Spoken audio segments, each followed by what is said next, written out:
hoping to let him know. If Oh, that would be good for him to know. I don't know. I haven't thought that far ahead yet. I gave a test to my pre-cal class, and that dominated my life for a while. To grade those.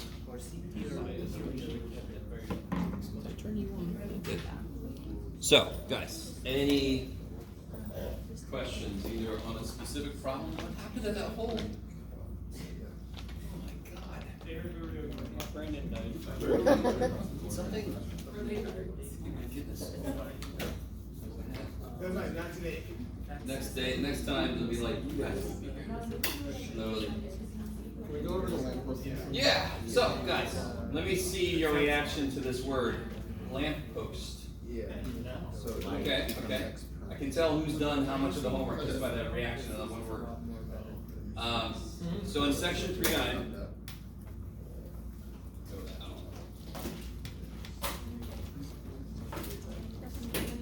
I forgot what number it is. 15. 15?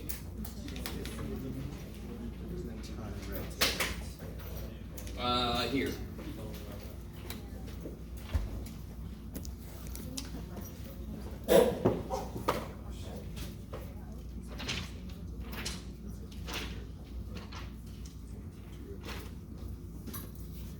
There we go. 15. I'll put it up here.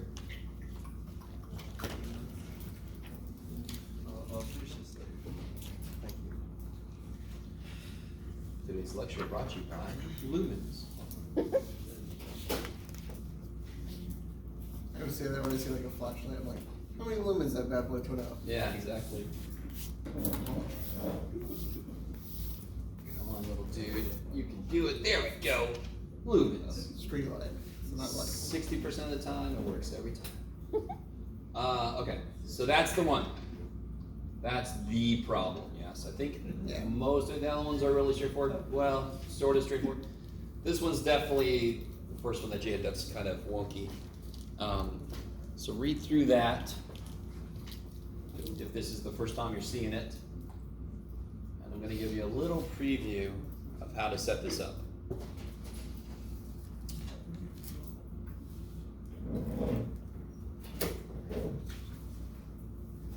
Okay.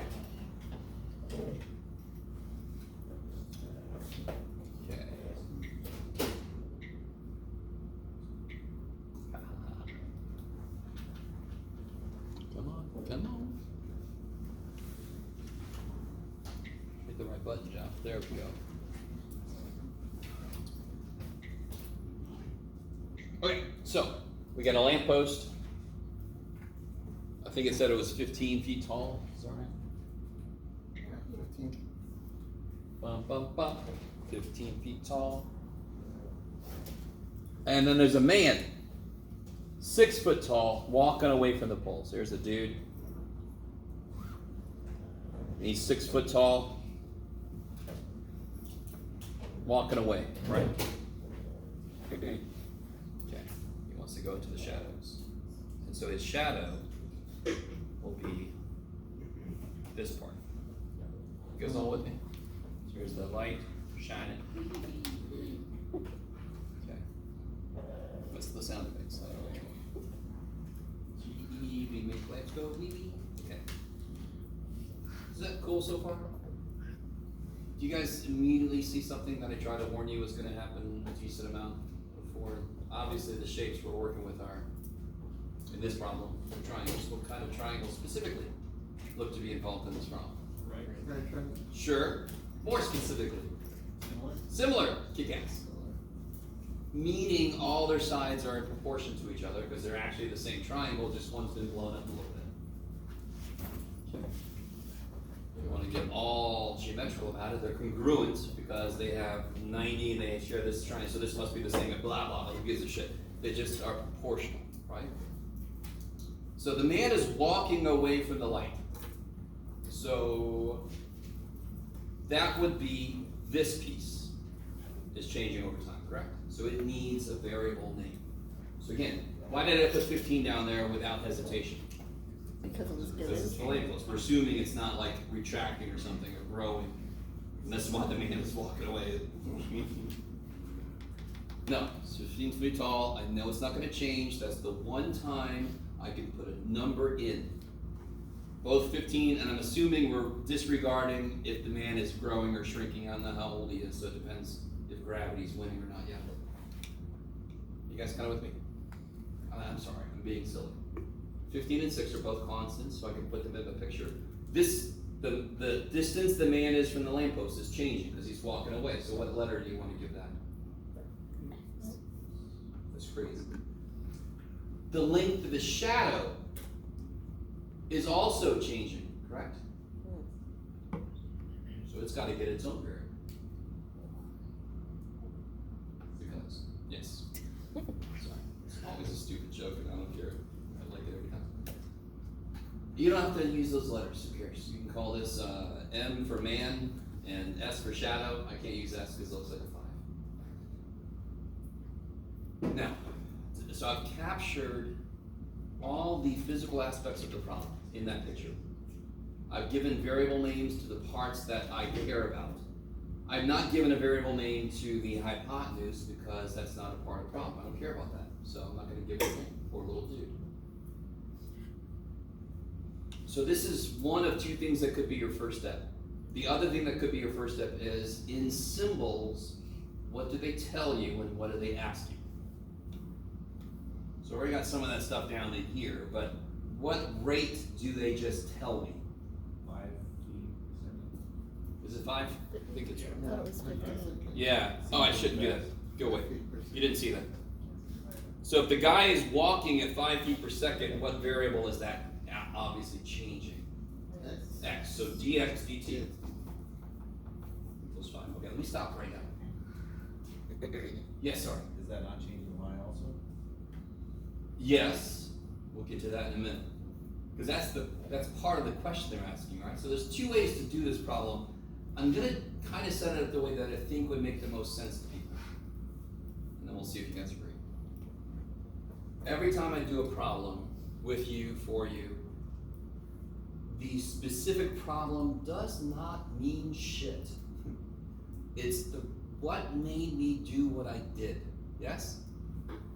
You guys understand what I'm saying? I drew the picture. Why did I draw it the way I did? Because it's capturing what they told me. Why did I put the variables where I did? Because those are the parts that are changing. Why did I put, do you guys see what I'm saying? The minute I've got my picture drawn and I identify, so this is what they told me, dx dt is 5 feet per minute, whatever it was. What else? What is it they asked me for? How fast is the shadow? The rate of Yeah, shadow the moving tip of the shadow, right? at 40. Okay, so here's where things get interesting, and this is where there's kind of two ways to do this. Let me see if you guys, what it says. I can, if I do dy dt, what does that represent? What is y again? What is y? The shadow. So what's dy dt? It's the rate that the shadow. The rate the shadow is growing. So the shadow is definitely growing, correct? Or changing in size, I should say. It's actually shrinking as I walk away from the light. Because you all know if you get close to a light, then your shadow gets really big. You can have fun. Okay. What else is affecting where this guy is? The rate. Oh. This side here, right? Yeah, that's As he's walking away, he's pushing that tip farther away, but also his shadow is changing. So both of them go into where that's going to be. Let me stop for a minute. Okay. So let me see. This would be, so I can solve for this, but it won't answer the question directly.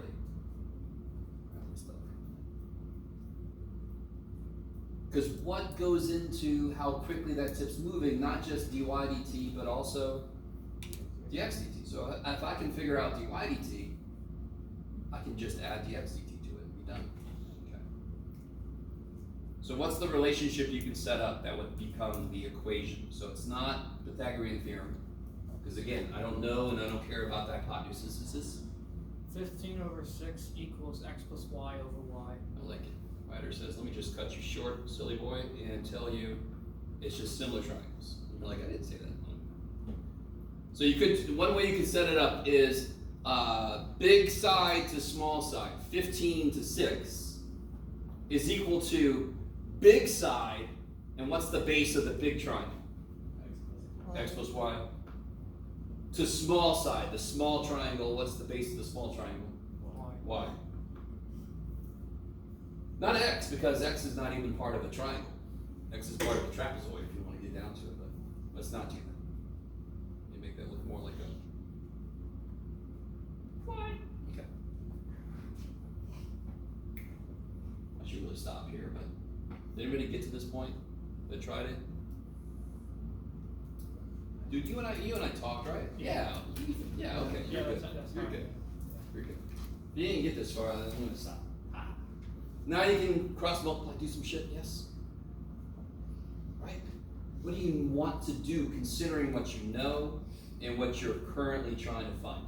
What do you want to do to your equation? Solve for y. Take a derivative. You could solve for y, but there's no real reason. Everything's implicit anyway. Who cares? But I would at least cross multiply, because then you have like terms you could put together. I'll give you that little clue. Yes? Then you're almost there. Now again, dy dt is not your answer, because that's how quickly this side is growing. How quickly is the tip moving is this change plus this change. Hello, guys. Yes? No? Okay. I still don't understand what's the formula to take the derivative of, or what's the possible. Oh, we got it. Right there. It's right there. That's the relationship, yes? But if I were you, I would do what Jeff keeps saying and simplify the thing. I don't want to take the derivative right now. Do you? You could. But what would that involve? Quotient rule with chain rule implicit shit inside of it. I don't want to do that. So cross multiply that thing. The minute when you identify, I really need you guys moving on. When you identify the variables that are important for the problem, and you set up a relationship between the variables, you are almost done. Because the minute you get the variables related, how do you get the rates of change related? Take a derivative.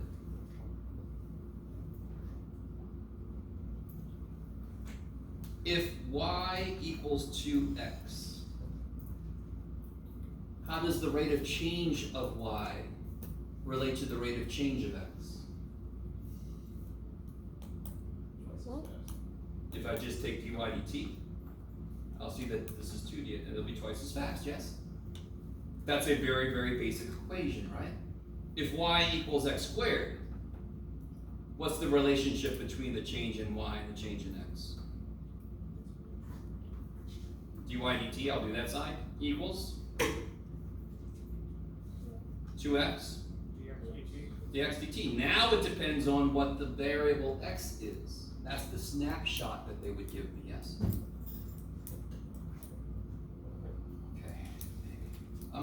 I have a worksheet that's kind of related to one of the homework problems. So the thing with these problems is, the more examples you see, the more stuff you start to look for. But fundamentally, they're all the same problem. Identify the variables you're interested in, find out how they're related, take a derivative. Then you throw shit in you know, and you solve for what you don't know. Yeah, almost every problem works like that. Now, some of those steps are harder, I understand. But that process almost never changes. Yes? Are we assuming that y doesn't change? No, we're not. So it's y is getting smaller? Y is changing. Yeah. And so when I take a derivative of this, I'm going to get dy dt in there, right? I'm not going to take a derivative of it the way it is. I'm going to cross multiply and do some smart stuff. Yeah. Yes? Good. Let's go away from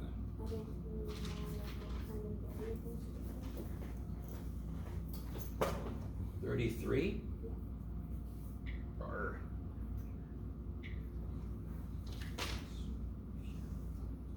Oh, here we go. Oh, this one. Oh yeah, this is awesome. Okay. Car is traveling north on a straight road at 20 meters per second. Drone is flying east at 6 meters per second. Elevation of 25 meters. At 1 instant. Oh, this sounds a lot like the airplane problem, right? The only thing is, it's not concerned about the angle. I think the way I made the airplane problem was all about the angle. Yeah. This one has no reference to an angle at all. It's all about distances. This one's neat because car's going north and the drone is flying east. So at some point, the drone is directly over the car continues to drive north, and the drone continues to drive east. Okay, so I can't remember, I think this book gives you an example somewhere. Let me see, does it tell you? Yeah, elevation to 25 meters, correct? Okay, so let me see if I can draw this accurately. This could be exciting. So if I let's see if I can draw this. Car's traveling north, let me just do it this way first. North, and a drone is flying east, and at some point the drone is directly overhead. The car continues to travel north and the drone continues to travel east. Oh, I'm sorry. Thank you. I was just doing that for myself. Alright, you got this guy who misses his chalkboards up here trying to use this shit. So let me say this again. So you got this, the drone is traveling east, the car is traveling north, correct? At some point, the drone is directly over the car. Drone continues to fly east, and the car continues to fly. It's 2024, where's my flying car? Car continues to drive north. It's asking how quickly is the distance between the two changing, yes?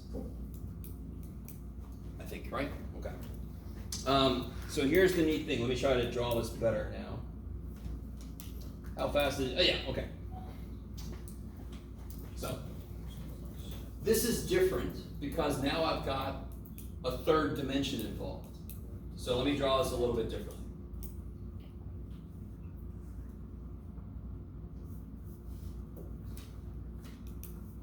So let's say that this is my drone.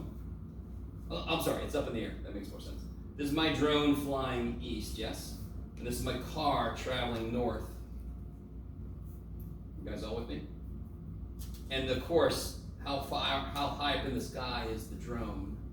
25 meters? 25 meters? Okay. So here's what's kind of neat. Do you see how this is in 3D now? So I can't just use Pythagorean theorem in 2D.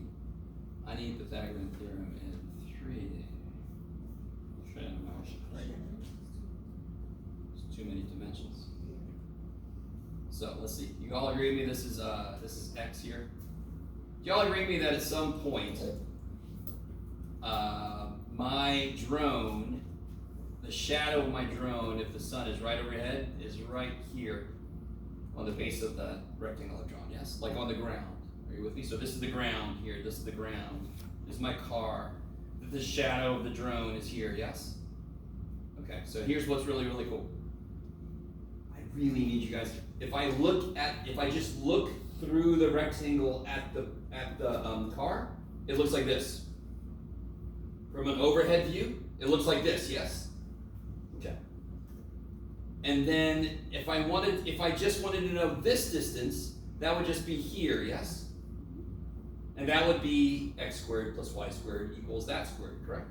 So now I just have to do get back here. X squared plus y squared plus z squared. That is the Pythagorean theorem in 3 dimensions, which is what you would hope it would be. Yes. Equals the distance squared. I didn't do that twice. Say again? I didn't do that twice. Get the length of the diagonal. Oh, I see what you mean. Yeah, yeah. Another one with that. Yeah. There's a way to do it a different way. Yes. Okay. The nice thing with, I need you to understand this. Z. Are y'all really cool with this is x and y? That's the xy plane. It's just on the floor. There's the xy plane. Here's my drone up here. Yes. So Z, the Z change. No, Z is always 25. there. That is the number I can plug into my problem before I've done a derivative because it does not change. The drone's height is constant 25. Thank the gods. Then you can take a derivative, because now all the other variables are changing, correct? Because both of my things are moving. My car is moving, so my y is changing. My drone is moving, so its shadow is changing. Yes? E? D. Oh, D. Distance. Okay. That's what I'm trying to find the rate of change of. Yes? Yes? So disregarding the 20 meters per second and 6 meters per second? No. That's, all right. That's going to be, now I've identified my variables, correct? I've identified my variables, yes? Now it tells me, coming back to this. Let's see, I need it up here so I can actually see the damn thing. Cars going north, 20 meters per second. The car was Y. You guys remember that? Therefore, what's 20 meters per second in symbols? Car was Y. Remember? So that would be dy dt. The drone was x. dx dt would be 6. Yeah. Why do I need both? Because I have both x and y, and I don't have a relationship between those two. So I just have to take its derivative. So I coming back to this, I'm going to put 25 in here. I think that's 625. No. Is it? Yes. Okay. Maybe don't use D, because you're going to do d dt. It gets a little weird. Sounds like Dexter Lab. The DDT, that's interesting. D. Okay. Sorry? I'm going to call this A for answer. Well, where the hell you want. When I take a derivative, am I not going to get a dt and a dy dt? Didn't they tell me those? I like it. You'll also, let's see, go back. I love this multimedia shit. There. They also tell you, it's 5 seconds later, yes? Y was the car. After 5 seconds, how long is the Y piece of that rectangle thing I drew earlier? 100. Yes, because it's going 20 meters per second. 5 meters, how far is the drone gone? The x, what's the value of x 5 seconds later? 30. So when you take a derivative, won't you get 2x dx dt plus 2y dy dt plus 0 equals dA dt, or 2a 2 dA dt. Right. You got so much. You got everything you need then. And you're like, the only thing I'm missing is a teacher that makes sense. I'm so sorry. I'm trying. So you know dx dt. They tell you that. You know dy dt. They tell you that. They tell you 5 seconds later. So when you take a derivative, don't you get 2x dx dt, for example? They told you this. 5 seconds later, you can figure that out. Y squared, 2y dy dt. They told you dy dt. 5 seconds later, you can figure out what y is. How far is the drone gone, right? And then this is 2a dA dt, and that's where things get interesting. That's the one thing I'm going to leave for you to do, is what the hell is a? Because don't you have to know what a is?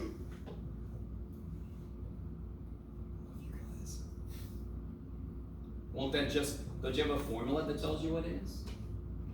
Don't you know what x is at the snapshot? Don't you know what y is at the snapshot? Don't you always know what z is?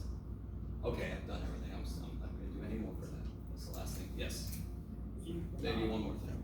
Can you solve for A before taking the derivative? You think it's very well back? Oh, sure. The one thing you have to be careful about, the one thing that absolutely cannot happen, is to replace a variable that represents something that's actually changing with a number before you take a derivative, because then that piece goes to 0. You've lost that information. You get weird ass answers like 0 equals 7. You look at me like your math is broken. Should all go away. This math should go away. So z will go away because it's constant, or the constant right here. When you take a derivative, yeah, this piece will go away. So we're just dealing with x, y, and a. But when you're trying to solve for a, it's going to be involved. Okay. Okay. Yes. Do we know x and y? Yes, because they told me how quickly those are changing, and they told me 5 seconds later. Okay, yeah. Right? Yeah. I can't remember what they said. The dx/dt was 20. So then 5 seconds later, it's 100. You told me that, I think. Yeah. So you know what x is. Yeah. Okay. Now, if I would have just shown you this first thing, that would have definitely been difficult. But all right, that's been torture. That poor thing. Okay. All right, let's do this. I want to do a worksheet with you guys. In the interest of time, we're going to kind of do this together. It's unfortunate. Some of you guys that hate group work, you're probably very happy not to like group work, but it's just we don't have time.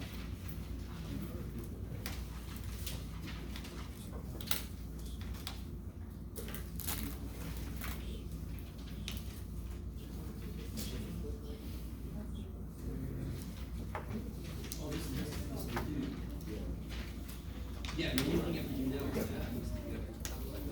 The tip is being moved by both. Well, why would you add Because again, the tip's movement is based on the x is changing and y is changing. Yeah, if this is changing feet per second, and this is changing feet per second, and this is moving 5 per second. Does that make sense? Oh, right. You did the homework, sir? You did the homework? It's college, you won't have Which to one? be here. Oh, no? Have you started the homework? You work on 3 now? No? Okay. That's okay. How's your I've been trip? focused on bio.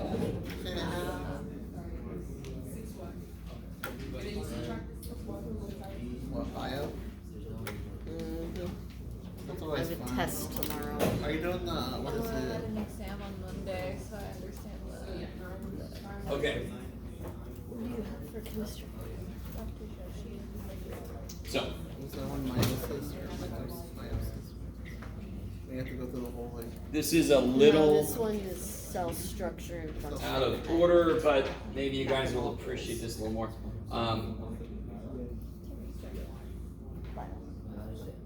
So in the back, I think it's number 27, is that right? She's gone. So there's a problem that has a trough. So I call this the tough trough problem. Okay. Trough.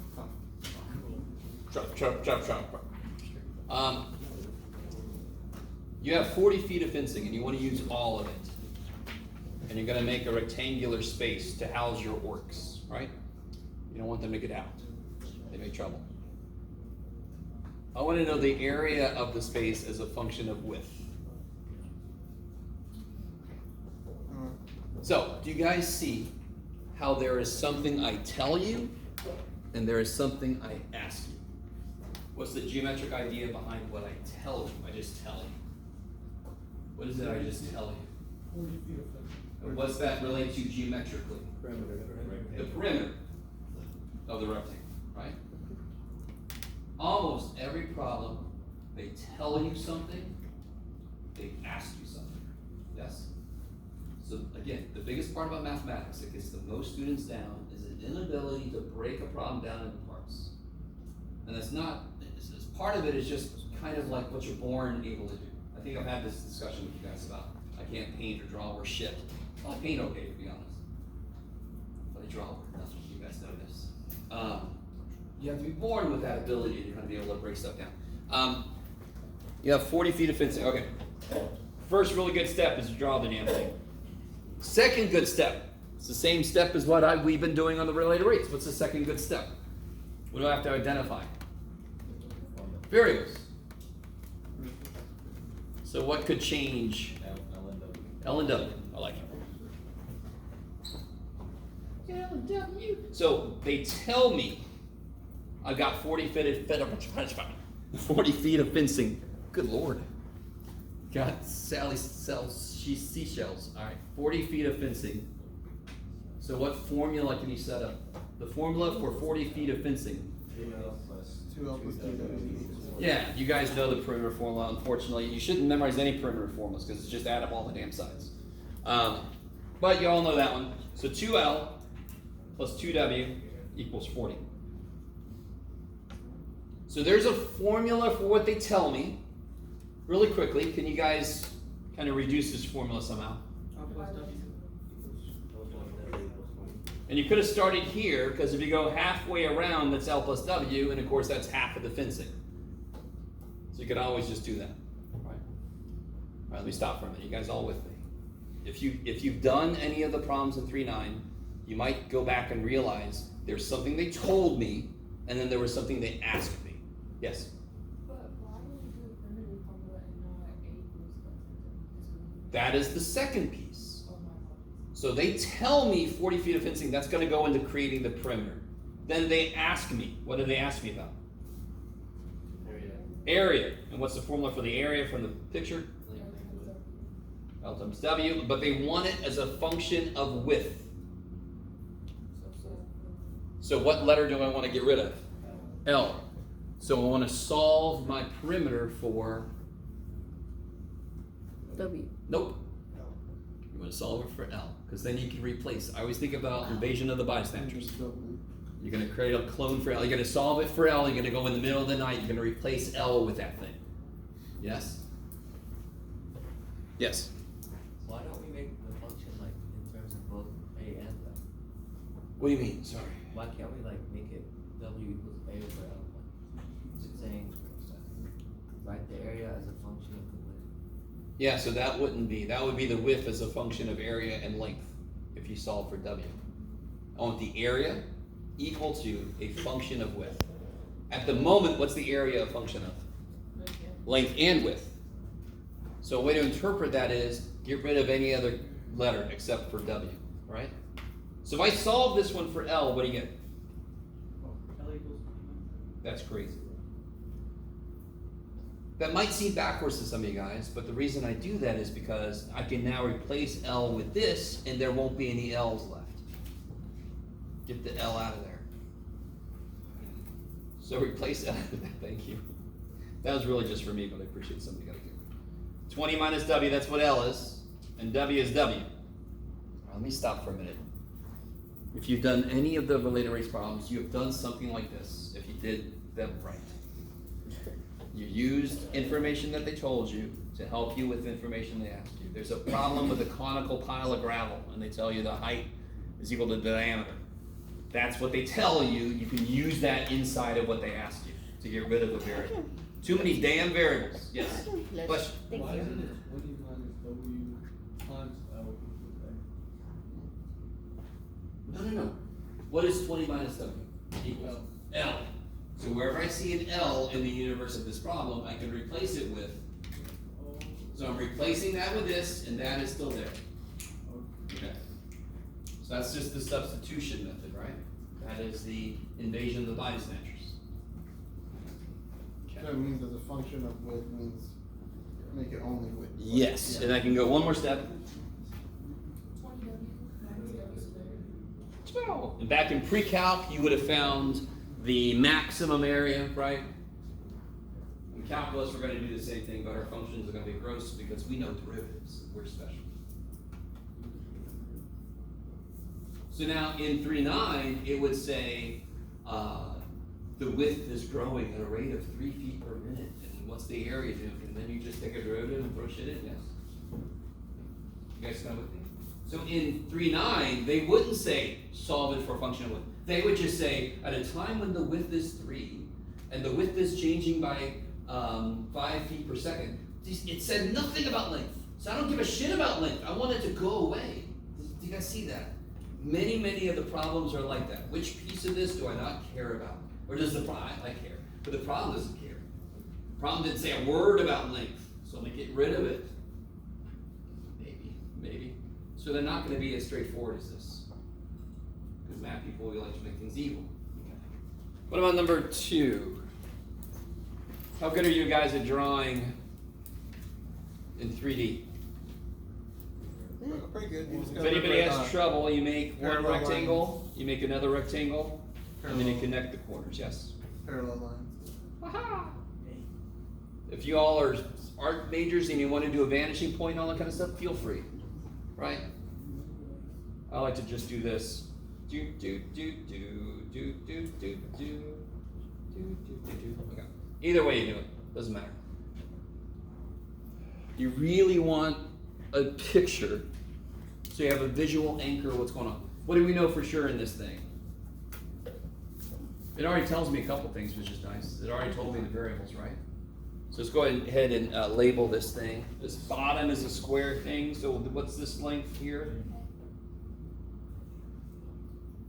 X, and what's this length? It's a square. And then what's the height? That's crazy, okay. So what is it they tell me, and what is it they ask me? What do you see first? You just tell me. Do you see, what do they tell me, what do they ask me?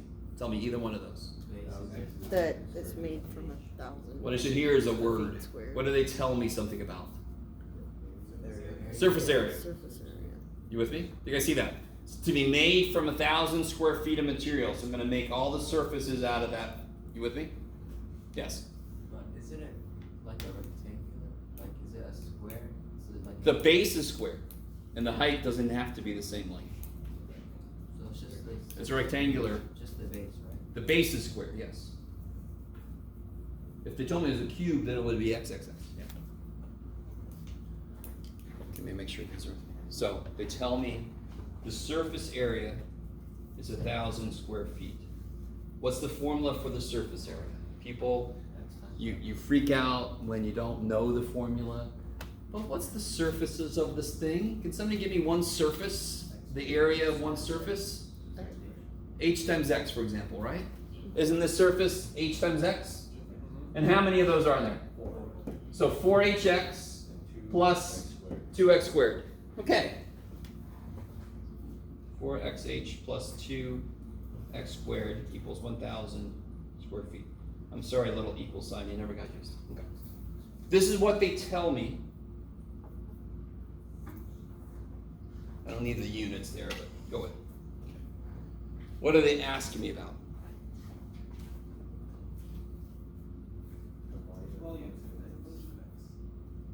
So they want the volume. So first start off with what's the volume from the picture we've drawn? Just what's the volume? 2x or x squared h. All kinds of neat things. So it's just length times width times height. X times h, x squared h.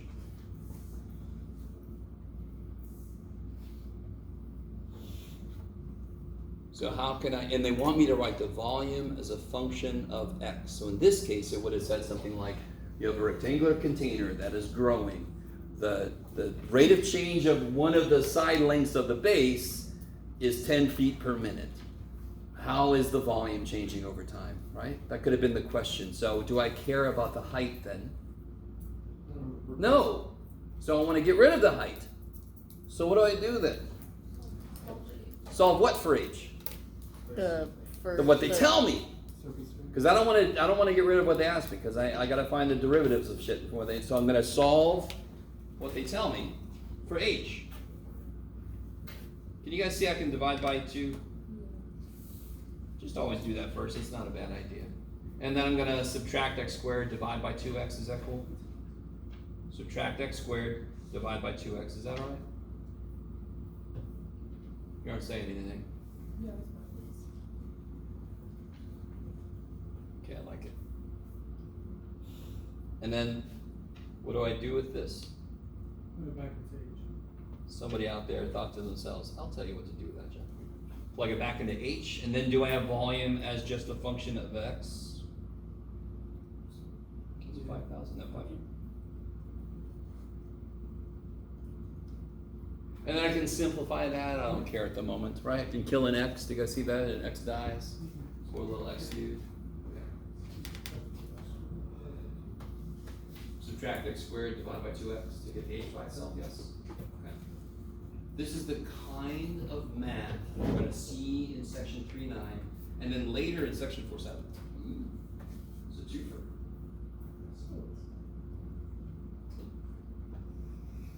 Okay. And again, if you've done any section 3.9 homework, you should have had to do something like this. You might not have done it exactly like this, and I don't care if you do it exactly like this. You just got to do this somewhere. Someone. You guys try number 3. I'll wait.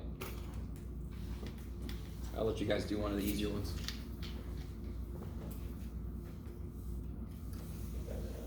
This is almost exactly like number 18, whatever the one with the gravel in the shape of a cone. This is not a cone, but it's kind of the same idea.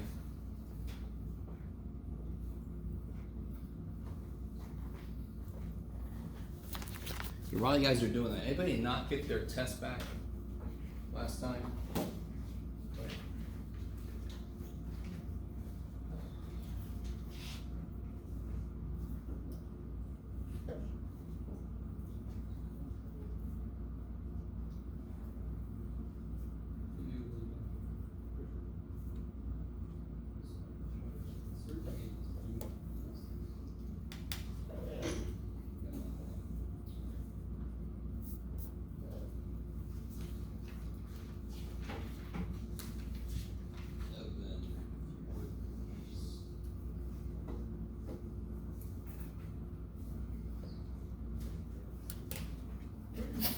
Buster.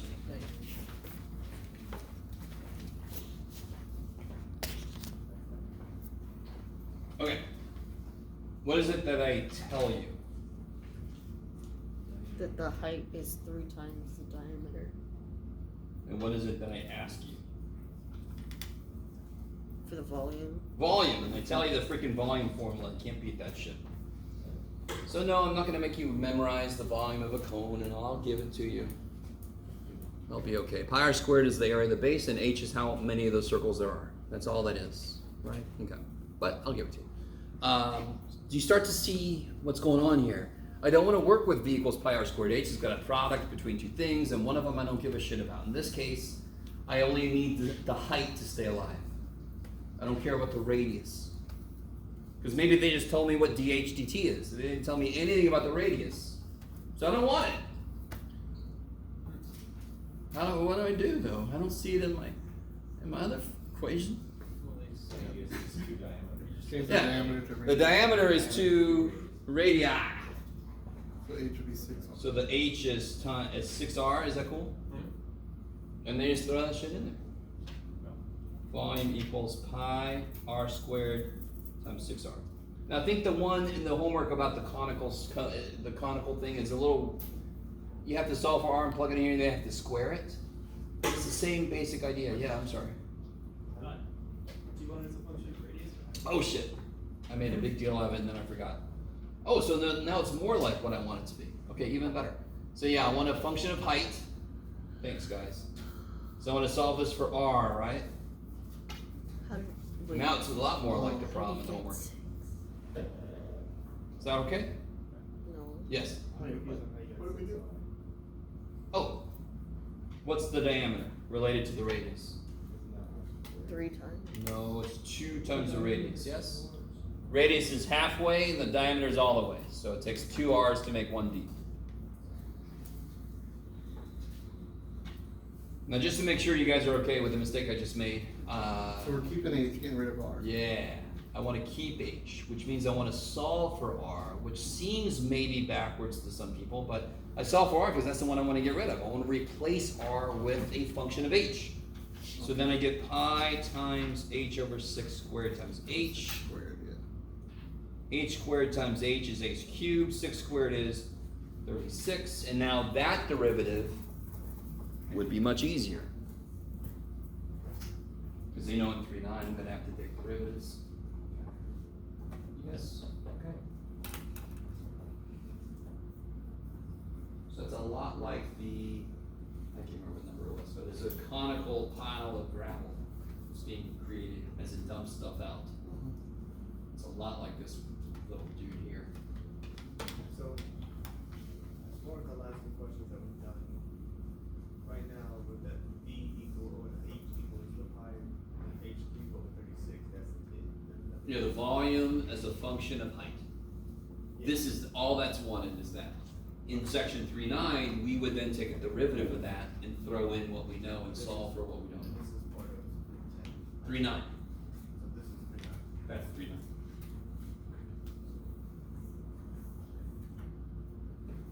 And then as far as the other two questions, that's just it, that's fine. Yeah, exactly. This is not 3.9. This is actually just, this you could find, well, I don't want to say that. You could find this in like 110, math 110. This is just kind of like modeling, but unfortunately you guys don't get as much practice with this anymore.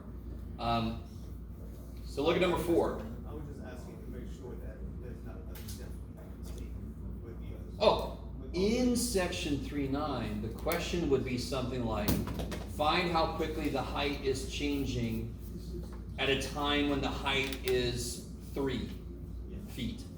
And they will have told you what dv/dt is. So you take a derivative, and then you plug in what you know, and solve for what you don't know. Okay. So this would be where you would get to, and the next step in section 3.9 would be derivatives, and then plug in what you know. Okay. But this, of course, most of the time, this is the step that most people have the most trouble with. All word problems, what's the hardest part of it? Set the damn equation up. Yeah. Yes? So it telling us that we want a function of, let's say, volume to, like what we just did, volume to radius, is when we have a situation in 3.9 when we're comparing.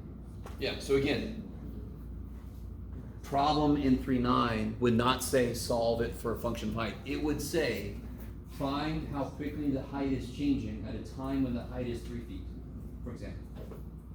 Did I just give you any information, or did I say that I cared at all about the radius?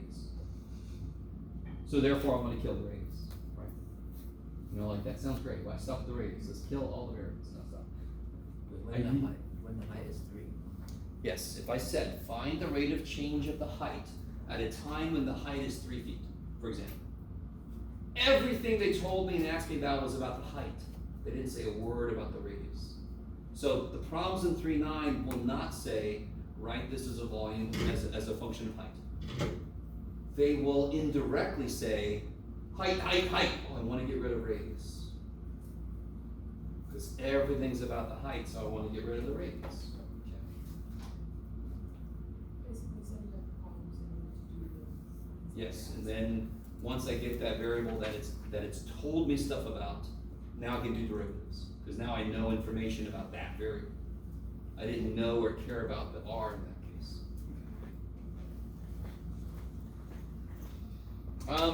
Okay, number 4. Just to remind you guys, well, not even that big of a deal. What's the volume of a cylinder? It's right there. Pi r squared h. So they ask me, they tell me what? That the volume is 60. Okay, that's what they tell me. And they ask me, look at Jeff being nice, but the surface area. I already gave it. Function of radius, we gotta get rid of. Yeah, so I want the surface area as a function of the radius alone. So we have to get rid of h. And it's currently a function of radius and height, yes? it's So I want to solve what they tell me. I want to solve it for So you want to solve for height. h, because that's the letter I want to get rid Get of. rid of. I want to replace it. That's why I think of invasion of the body snatchers. In the middle of the night, you go replace it, right? Next morning, honey, you seem a little off. I'm fine. So, how do you solve this for h? You just divide by, yeah, divide by a circle. That's what you do, kids. And then you just throw that in. Just throw that in. So then I get 2 pi r squared plus 2 pi r times 60 over pi r squared. And then again, do you guys see how the pi's die? And one of your r's dies. Do you guys see that? And then you take a derivative and you throw stuff in here. So section 3.9 would add like a couple steps. Take a derivative, put what you know in, solve for what you don't know. Now that is a bit of an oversimplification of 3.9, but that is the broad, high up level outline of what a problem looks like. So let's try an actual 3.9 problem. What do you guys think? Instead of me saying, if we were in 3.9, we'd do that. Let's just do a damn 3.9. Okay, so turn the page. Chihuahua. Yeah, Trump. Trough problem. Okay, English is weird. So we're filling a trough. You guys know what a trough is? Trump is sitting on the road. So that's the thing you put it in there so the horses can come drink out of it or whatever you got. Okay, fill in a trough of water. See the image. So I tell you, this is what I'll do on the test very often. If I had a problem like this, I would say verify that. And if you're not able to, you know what the answer is, and then you can do part B. You see what I'm saying? Because if you don't set it up correctly, the rest of the problem goes to shit, yes? So kind of help you out. I say verify this. And if you can't, you can still do the problem. Okay. When I do that though, students get really confused. They're like, how the hell is it? You don't know. You don't know. It's going to take a little while. It's not going to look like that until you're almost done. So here's the trick with this. Remind me, what was the volume of a cylinder? It was pi r squared, which is the circle, times how many circles I've got stacked up. Doesn't that make sense? How much volume does it go through? The area of the circle times how many circles got stacked up, the height. Yes? So this is the same way. What's the repeated shape? Triangle. So it's the area of the triangle. 1/2 base. I'm having flashbacks to Yeah. the cell games. And then it repeats. Yes? So help me out. What's the volume? What's the area? Okay, we got a couple things we gotta worry about. I've implicitly told, well, actually I explicitly do. Height alone. So I want H by itself. Does anyone see anything that would help me get a relationship between the things I know for sure and the things that are changing? Because as the water level goes up, both the height and the width of the water are going to change, correct? They're going to slowly get bigger, right? Say again. 7's your constant. Good, I love it. 7's the constant. I love it. That's not changing, right? Nobody's coming along and chopping our trough in half. Let me stop for a minute. Do you guys see anything that will help me figure out a relationship between H and W? So let me draw, let me draw this sort of straight on here. So I've got H, I've got 10, I've got W, and I've got, what was that, 4? Obviously drawn to scale. Don't give me shit, all right? I'm here for I give myself shit. So 4 over 10 equals W over H. Yeah, what do you guys think? Yeah. So we got 4 over 10. Big triangle there. So big triangle to big triangle is equal to small triangle to small triangle. Does that make sense? As long as what you've put up top physically is the same in both expressions. 4 is the width, W is the width. 10 is the height, H is the height. Isn't it big triangle or small triangle? It doesn't matter. Doesn't matter. I need you to understand. You could do 4 is the width of big, W, 4 to W equals 10 to H. I need you to understand this. You could have done 4 is to W as 10 is to H. I need you to see how, if I cross multiply, don't I get 10W either frickin' way? Yes? So they both are equivalent. So there's how many ratios can you make? Several. They're all the same. Okay. All right. So remind me, which letter should we solve for in this stuff here? I'm going to use this here. W. Yeah, I want to solve for W, so I just have to 2/5 equals W over H. So we got W equals, oops, sorry, it's way over.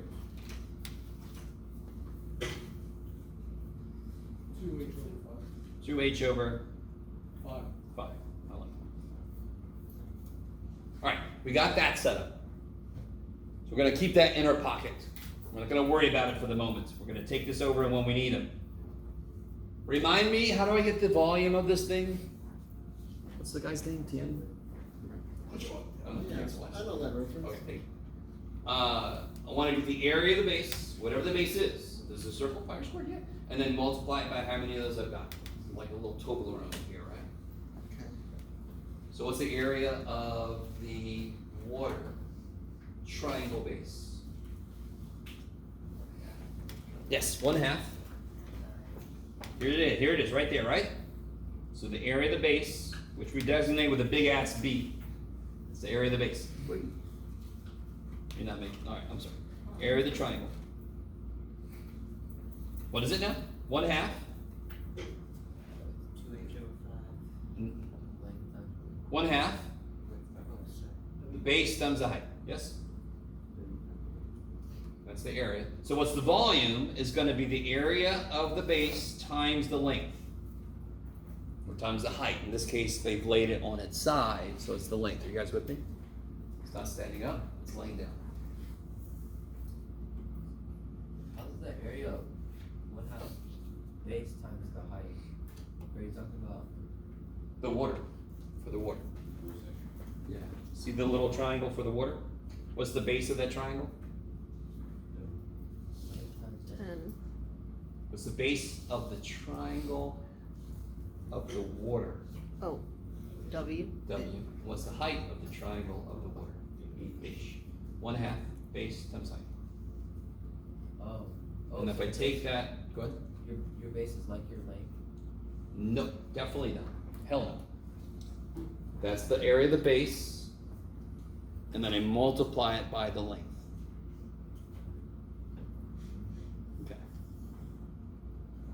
How do I get the cylinder? Don't I take the area of the base of a cylinder? What's the base of a cylinder? What shape is it? Circle. What's the area of a circle? What's the area of a circle? What's the area of a circle?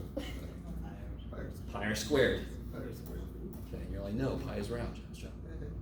Multiplied by how many circles? The height. Or if I laid it down on its side, I would take the area of the circle times the length. Yes? Whatever the base shape is, you find its area, and then multiply by how long it's repeated for. That's for volume. That's for volume, yes.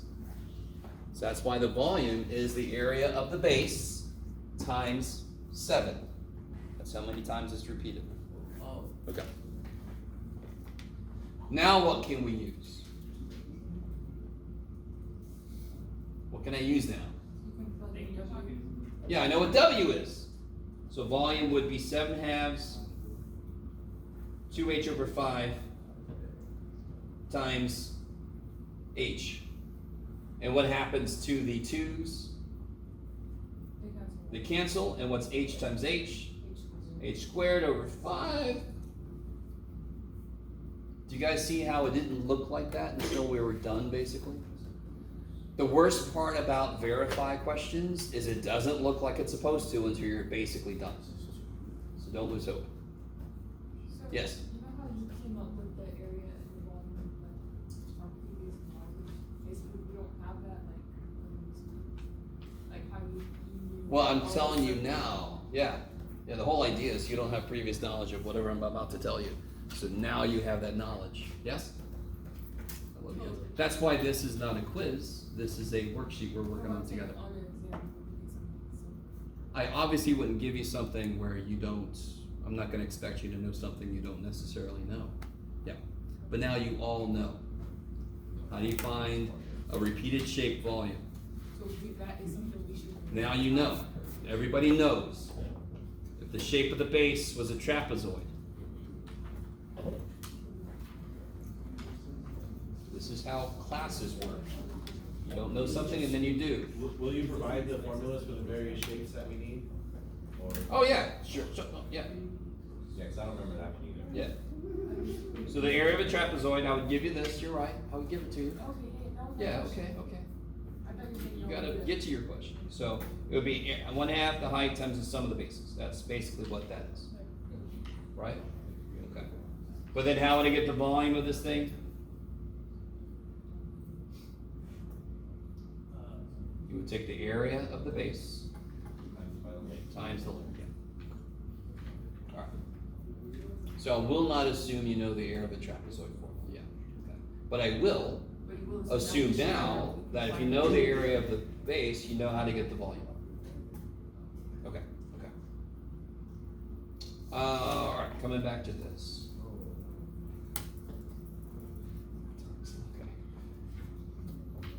Now look, there's a point I'm gonna try to make with this problem that you're not gonna see in the homework. And I want it to show you the concrete idea behind what it is you're doing in section 3.9. How are you guys doing? You guys doing okay? Y'all look very deflated. You alright? Can I ask you that question? Of course. Okay, I think I just got what you're saying, so basically to find the volume is just the area times the length, so you gave us the area and then you just multiply by the length. Yeah. It's the area of the base. Any repeated shape. Okay. Area of the shape times how long it's repeated for. Okay. That's the general idea. Yeah. Okay. Yes. Oh. Alright.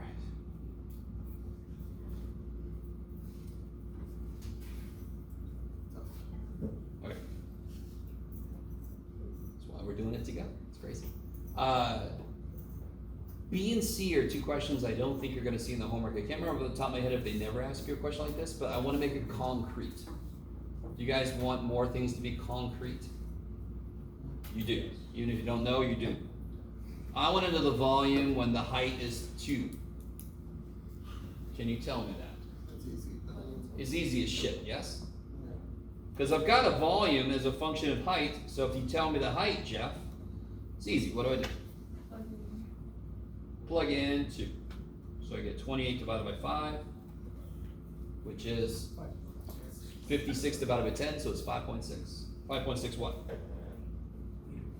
Cubic meters. So you need part C. Oh wait, do part C. Do part C.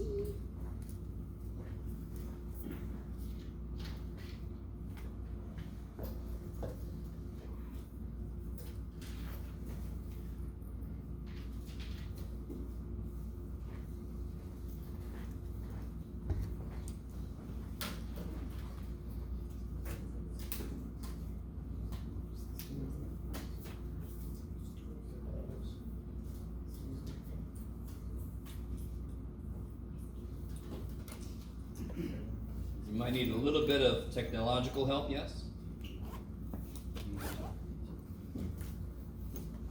So would I.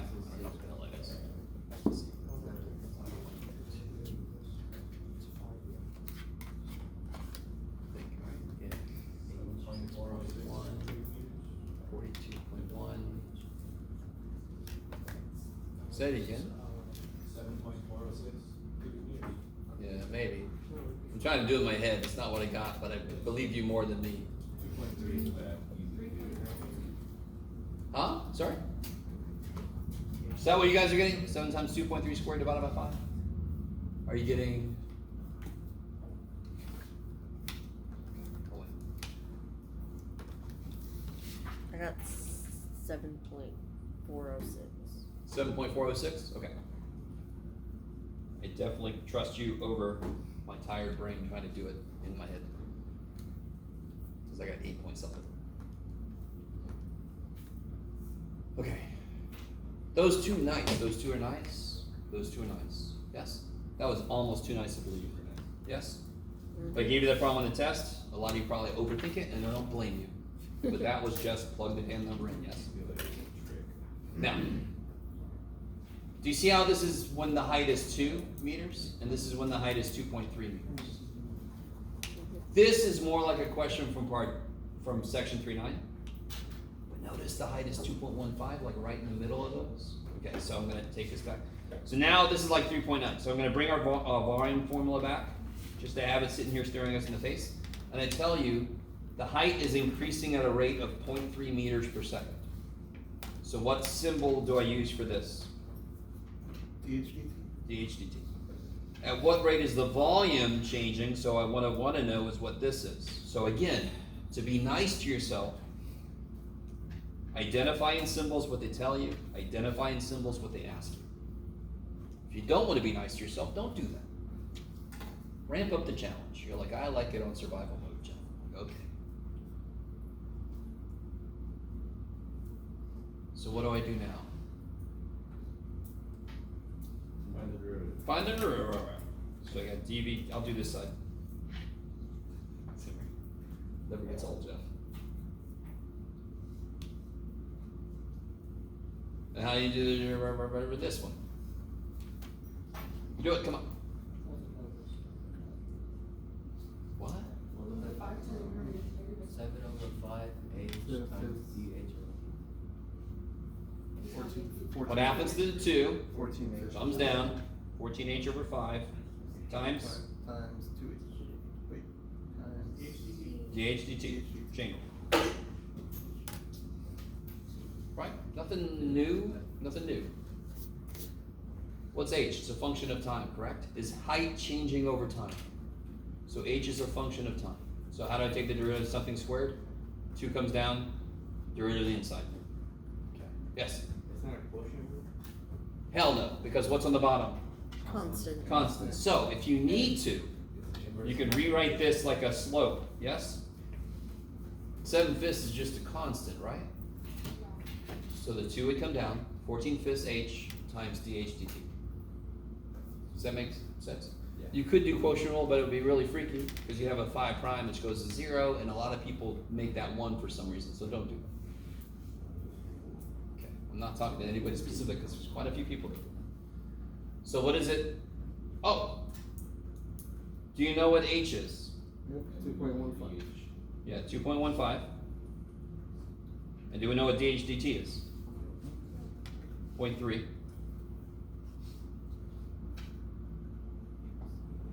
Oh, give me a second. Wait. You get 1.794.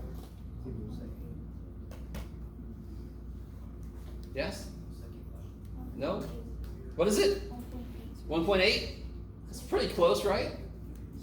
Sorry, I cheated a little bit. That's okay. I'll show you what I did. 1.8, is that what you guys got? 1.8 watts. Sure. Watts. Cubic meters per second? Meters squared. Cubic meters per second. It's dV, right? So go back. dV is cubic meters, dt is seconds. Yes? Yes? Well, we had, like, you see how we multiplied the height by the rate of change of the rate of change of the height, right? Yeah. So meters times meters per second isn't that meters per second? So what we're losing is the fact that one of these has meters on also. Wasn't 7 meters? Yeah. Okay. We just didn't put the units in there. Do you see what I'm saying? So we check. 7 is 7 meters times square meters is cubic meters. I don't blame you for what you're doing right now, but you gotta be careful because the 7 was a unit of length. It's not just a 7. It's 7 meters, right? Okay. Aside from that, volume is always going to be in cube, right? True, but what Loe's saying is a great idea to make sure you didn't lose something or take a wrong derivative, but you have to be a little careful about the constants that could actually be units of measurement. Now, real quick, now watch this. So what does this mean? If I have a height of 2.15 meters, my volume should be changing by this much per second. And what was my height doing? It was changing by 0.3 per second, correct? Bless you. Now again, this whole worksheet is Jeff, bless you. Jeff is going one step further than what you're gonna have to do in 3.9, okay? But I want to show you the concrete idea behind what you're doing. How much did the height change between part B and part C? How much did the height change? 0.3. 0.3. How much time has gone by then? 0.3. 1 second. Isn't that 0.3 meters per second? So hasn't 1 second gone from here to here? Yes?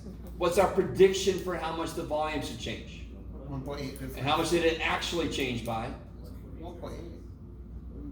Well, yeah, if I take it out to 06, right? Is this 1.806? Mhm. Oh, I did that wrong in my head. I could have looked more impressive, but too bad for me. I need you to understand.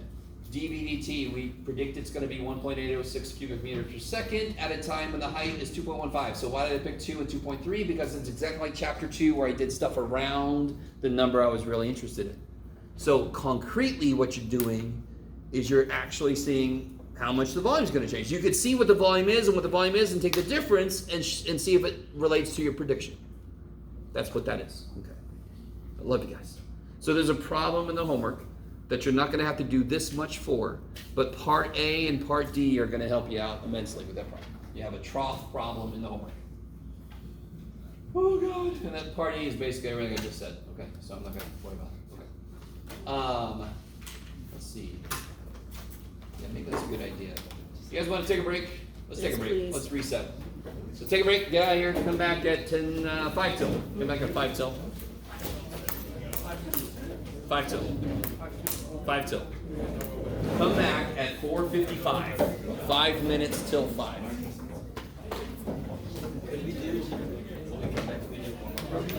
I still just kind of want to get. Which one? I don't know, just anything. Oh. In the meantime, pick one out. Okay. Yeah. I'll at least do part to get set up. You're doing baseball, right? I could. That's what you want to do. I'm so tired. I'm not tired at all.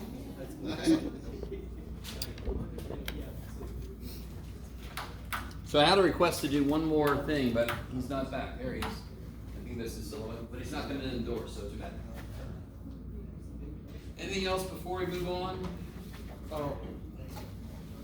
For the spirit of baseball, can we work on number 20? Is that homework number 3 by Is that the one about the baseball? The baseball diamonds where slide that from runner runs the first base 24 feet per second. So there's a problem number 20, is it? Yeah. 20? It's about somebody running around a baseball diamond. This is section 3.9. Run around the old baseball diamond. So he hits the ball and it goes out into the field and he starts running. Here he is, he's running. See? He's running. So he's running around the bases. And I want to know how quickly the distance between second base and him, how quickly that's changing over time. Yes? So can you identify, first off, what shape does it look like we're going to be dealing with? Triangle. Let's just draw the triangle then, yes? Okay. So here he is, that's him, yes? This is him, he's been through some stuff. But he's still running, so don't give him any slack on it. Here's the right triangle, right angle. Yeah, what's this? This side? 90. So it's just that. Oh, that doesn't really work. Just 90. Oh, David knew what I was trying to do. Now, what side relates to? Oh, I'm sorry. What else did they tell me? They tell me. I don't know if anybody's got that problem right there. Yeah, there you go. Speed of what? 24 feet per second. 24 feet per second. So he's running. And they want me to figure out, all right, they want me to figure out the change in this distance here, yes? So what side relates to the fact that they told me how quickly he's running? What side of my triangle here? This. Base. So that needs a variable. Do I care about this? Come on now. I care very much about that. Because that's what they're asking me about, correct? Alright, so I gotta give both of those variable expressions because they are what I'm interested in and they are both changing over time. Why did I put the 90 here then? Why am I allowed to do that? Because this that was distance given. in the middle of a game won't change. They won't change that rule suddenly and go, move it in! If you pay the rent, then. Huh? If you pay the. Oh, I'm not getting to get into local rec league politics. Bring up the segregation of questions. Even though that was a thing. Alright, yeah. So what variable, what do you want to call this? Are you kidding me? No. Sounds good. What do you want to call this? Why? Why? Z. Alright, let me see. Doesn't matter. Who cares? You can call it happy face. You can have D, happy face, DT. Doesn't matter. Letters or symbols that are easy for us to use. Huh? Oh shit. Yeah. Yes, you are. It doesn't affect me. Oh, I did. Okay. Yes. Yeah. Pass Jeff, doing a good job. Is everybody with me so far? Alright, I'm doing too much. Obviously, what is going to relate The thing. the variables in the thing? Thing, right? Okay. And then, and they tell me, what is it? I'm sorry, do it again. DXDT is 24 feet per second. Did they tell me anything else? And he's halfway between, so he's ran halfway between home and first. You don't have to know anything about baseball to do this, by the way. It's not going to be any obscure bunting rule or something. the snapshot, what is x? 45. This is half of 90, yeah. But I'm not gonna put 45 in yet, because x changes over time. So set up the Pythagorean theorem, attack it with derivatives, throw in what you know, solve for what you don't know. One thing to be careful about is, if x is how far away he is from first base, this should be, sorry, where's my laser? This should be negative, I like it. Got it. Boop, boop. X is this distance, and it's shrinking over time, because it's approaching it. Okay. They're all 90 feet, right? Yep. You know, if I draw a picture, you have to understand it's at an angle or something, right? Okay.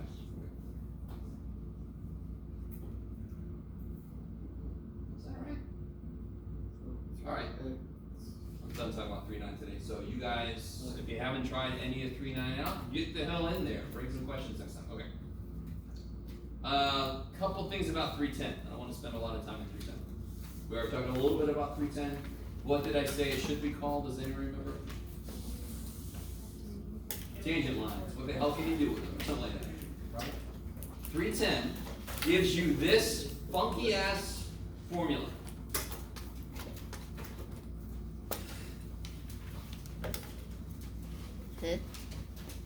If I realize A is like x1, f of A would be y1, L is like y, it's just y minus y1 equals n times x minus n. It's just finding the equation of the tangent line. So let's do a quick example of how to do a problem.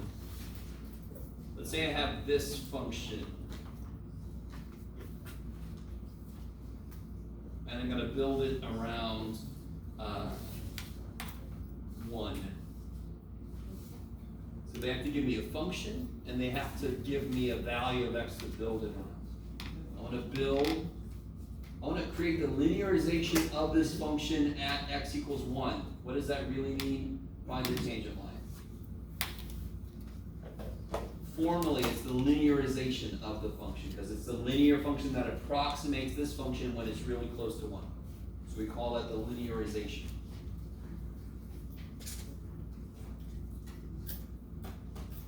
So how do I find the equation of the tangent line? Wait, is that Huh? It's a cube root, yeah, sorry. What was that? 1/3 x? Yeah, so if I rewrite this as x to the 1/3, like Isabella is trying to get me to do, what's its derivative then? 1/3 x to the 1/3.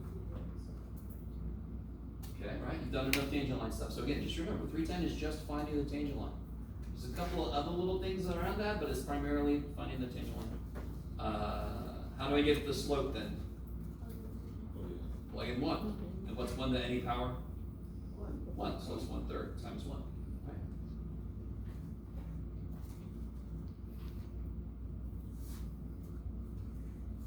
What point am I working with? 1, 1. Like it. So then my tangent line will be, what's the slope?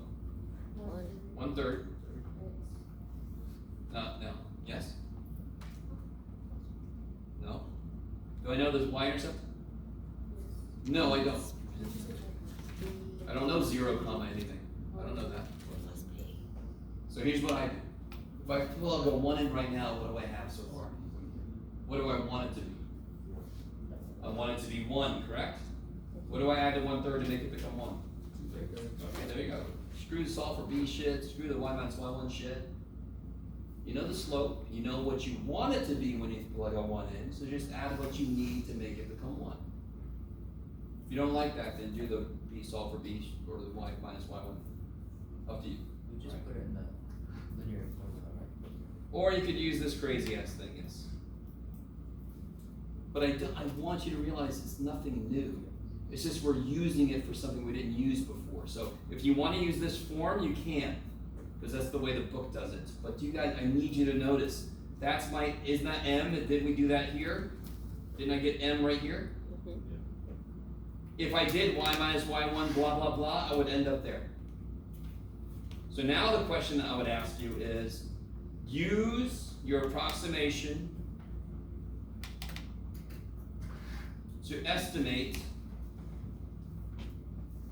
check, the cube root of 1.2. Yes?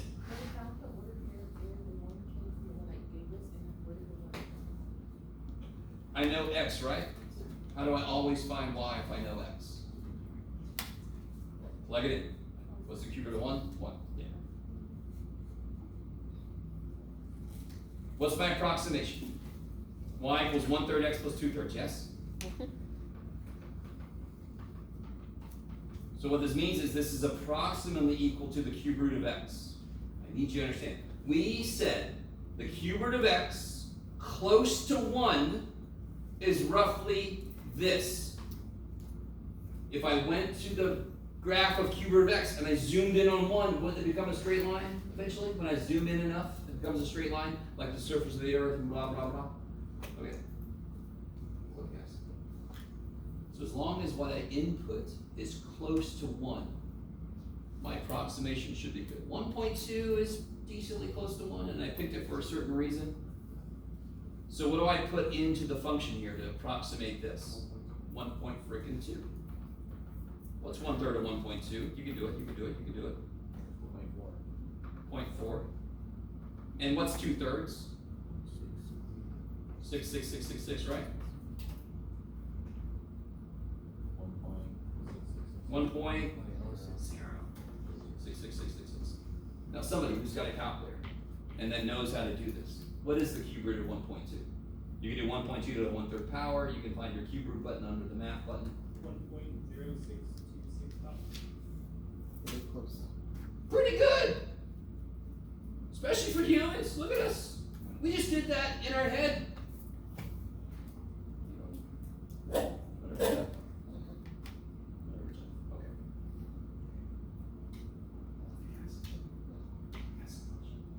So again, do you agree that a linear function will always beat a natural log function, a sine function, a cube root function, a cube function? Won't a linear function always beat that shit? If you had to do something in your head, would you rather take the natural log of something in your head, or would you rather do 1/3 of something plus 2/3 in your head? Okay. So that's what this does. Now, does this work always? Could I estimate the cube root of 947 using this function? No. Why not? Because we're way far away from 1. So again, I've shown you enough pictures on the computer. When you get far away from the point, it can curve the hell away.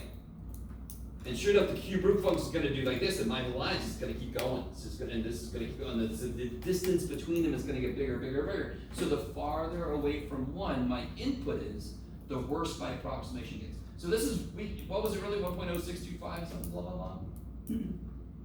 That is both really close and also kind of far away. You guys kind of see what I mean? That's pretty good. They both round to like, well, not really, but it's pretty good. But again, 1.2, do you understand that's not really that close to 1? If I was doing a limit table, and I want to know the limit at 1, and you stop at 1.2, is that good? No, you didn't get close enough to 1. But, so this approximation, considering we're kind of far away from 1, still came out pretty good. Why? Because the cube root function is nice. Right, here it is. That's nice. What about this function? Okay, if I did it with that function, I have to really be close. Maybe you're guys sort of with me, no. Screw you, Jeff. You lost me at hey, guys. Okay. Alright. So the rest of the time, I still got to get to chapter 4. Okay. I've been sort of getting us ready for chapter 4. I'm not because chapter 4 is hard. One section in chapter 4, again, is the next kind of word problems of calculus. One section of word problems is never enough. You guys might disagree with that statement, it's okay. The idea behind chapter 4, and this is where some of you guys are really going to be really excited. Do you remember back in pre-calc when you had to do vertical asymptotes and all that stuff? You had to do multiplicity, you just remember this stuff. So now we're going to take all that, we're going to analyze it even more using calculus. We already know what the first derivative tells us about a function. What does the first derivative tell us? So be more on the side of that. I can use the slope to get a tangent line. Rate of change, it tells me where it's increasing, decreasing, yes? You guys kind of with me? Okay. So let me do it this order, I think. Yeah, let me give this out. I kind of like this. Oh, maybe I'll do one thing. Yeah, let's do one thing. So let's say I have the function 2x cubed. You can do it, Jeff. You're writing something. Minus, shit. Yeah, 32x. Let's see how this goes. What's this guy's derivative? Minus 32. Yeah, I did a horrible job, didn't I? I don't know why I thought this was going to work the way I wanted. Let me make one little change in this. Sorry, guys. So I want this to be, 24. There we go. So you guys might see what I'm trying to do. Okay. Can you guys tell me where the slope is 0, where the tangent line would be horizontal? Yeah, what do you do with this to figure that out? Set equal to 0. Okay. And then I We have 24 divided by 6. Or you can do that, sure. This way you don't forget that there's 2 answers. Very often when you do the square root, you forget this plus or minus. Some of you guys have lived that recently. Okay. So you get x equals 2, x equals negative 2. So this function at 2 and negative 2, what must be true about it? Tangent line has a slope of 0. Does that mean that that's the location of a maximum or a minimum? No. So if it's like a parabola, that would be the location of a maximum, correct? If it's a down parabola, you guys with me? If the slope is 0 for a parabola, but what about for a cubic function? Does it have to be, so right here its slope is 0, see that? But is that a max or a min? Nope. Nope. Nope. Mm-mm. Because locally, this gets higher and this gets lower. So it's just a place where it was like, I'm gonna turn, no I'm not. So it kind of psyched us out, yes. So locally, do y'all agree with me that locally this thing is the highest point? Even if this function did that, do you agree with me that locally this is the highest point?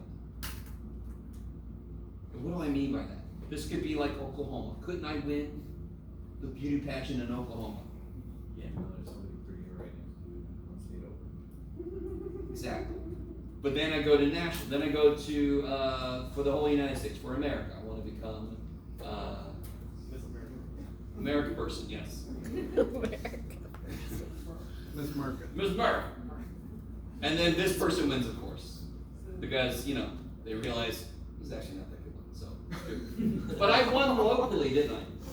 So this is a local maximum. It doesn't matter if something else gets higher. They won their local little competition, right? It's like winning the pie eating contest down your little country, your little city in Arkansas. You go to nationals, you might lose, but you won the little town. You got it. You're the big man there. Okay, with me. Now I'm thinking about stand by me. Understand? All right. So let me give you this. Bump, bump, bump. Is it this one I want to give you? No, not yet. Oh yeah, it was that one. Okay, I can do that later. Let me draw you a picture. Because they do it so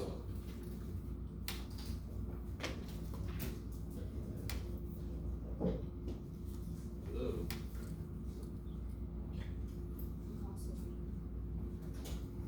How many local maximums do you see? No. 1. 2. Okay. I understand the people that are saying 3, 2. but I'll tell you this. Just 1. This guy kind of, well, let me draw him even better. Let me see. What's going to happen if I do this? I knew it. Can I undo that? Yay. So me just do. Eraser on. Just do this. Okay. Alright, so this guy here won by default. So it's not really fair. Does everybody agree that that's the highest point in the whole graph? But it's not a local maximum, because how do you know this is a local maximum? Hopefully everybody knew that. Because to the right is Because lower. on either side of it, in a neighborhood around it, which is actually a mathematical term, neighborhood around it, it's the highest point. To the left, to the right, nobody near it is higher than it. You with me? This, an endpoint, can never be the location of a local max or min, because what's happening on the other side? Infinity. Void. Right? Whoever's standing here is staring into the abyss. I don't know what's happening on the other side. In fact, the way I've redrawn it, just to be more specific, does that look like that slope is going to 0 or something? No. Where's the other local max? Describe it to me. The kink. There you go, I like it. The kink. Right? What does anyone remember what's true about the derivative at that point? It's Undefined. Undefined. But do you all agree that is definitely a local max? Yeah. This is a hill, this is a peak. Yes? Does everybody agree that that point right there is locally the highest point? Yes. Same as this guy. But do you agree also that there is something fundamentally different about those two? Here the slope is what? 0. 0. Here the slope is undefined. Yes, sir. Is it undefined or does not exist? Yes. Slopes are kind of like things that happen at a point. You normally call that undefined. Slopes are based on limits, so you can call it does not exist, because does not exist because of limits. So that's one idea that I would accept you as. The slope at that point is undefined.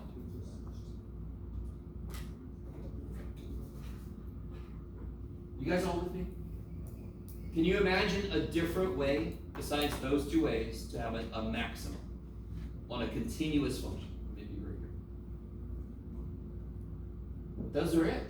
So where could a maximum or a minimum, because I could have made like another little peak dude somewhere else, so going down like that, right? So what has to happen in order for it to possibly be where a maximum or a minimum happens? What must be true about the slope there?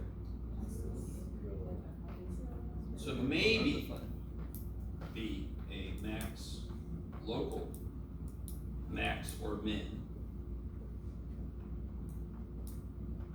F prime must be 0 or undefined there. My God, Jeff. I can't write it in the first place and I'm really tired. To maybe be a local max or min. The slope's got to be 0. That looks like right there. The slope's got to be 0 or it's got to be undefined. And you can see that visually right there. So math people being very creative, we said, if I'm given a function, I take a derivative, and I find where it's equal to 0 or undefined, those points are critical to what the graph is going to look like, so we call them critical points. They're really important. What do we call them? So mins and maxes are critical points. A min and a max could occur at a critical point. Does it have to be a max or a min? No. Okay. X cubed is a perfect example of that. Real quick, let's look at x cubed. What's the derivative of x cubed? 3x squared. Where's that 0? 0. If I graph this, is there a max or a min at 0? No, it's just a resting place, yes? So 0 is a critical number. Did I say point? Critical number. Jeff. Critical number, sorry. There's a book I used to call them points and now I can't get it out of my head. Critical number. Is x equals 0 a critical number for x cubed? Yes, because it makes the derivative 0. Is it the location of a max or min? No, so it's just a possible max or min. So do you start to see how a problem could be formulated? Find all of the critical points, critical numbers, determine which ones are maxes and mins. Oh. Yes? And that's only, like, that excludes absolutes, right? Like, no absolute max or min is Oh, yeah, absolute. We're going to talk about kind of separate. Those are actually easier to figure out. Yes. So would it be a local maximum linearization Since this value makes the derivative 0, it's the possible place of a max or a min. It turns out it's neither. It was just a resting point. It was like, I'm going, I'm tired, I'm going. because of the shape of the graph? Yes. And we'll get a little more specific because you shouldn't have to graph every function you're looking at. So we're going to actually make a more computational thing we can do. Yes. So now I can give you this. Okay.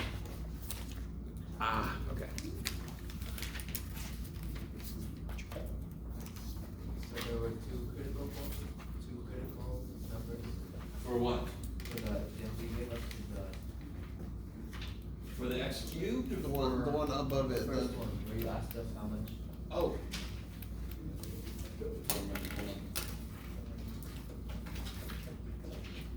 It's just important in that moment, so it's out of my head.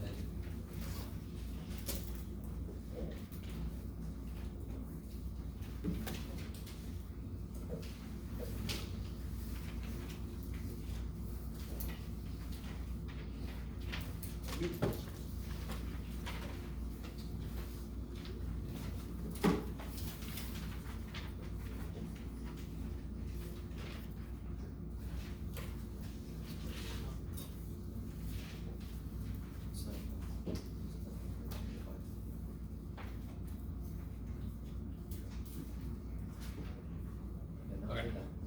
Let's see. Look at all the words on this thing. Isn't that exciting? Sure. That's the right response. There's a lot. Sorry? Okay, so let's look at this side first. So, derivative tells us the slope of the function. When the derivative is 0, that means it flattens out. That doesn't mean it's about to turn. It could turn. If it flattens out, I have no idea what it's going to do next. When the derivative is negative, it's decreasing. When the derivative is positive, it's increasing. We know all that stuff. So given a beautiful, easy little function x squared, right?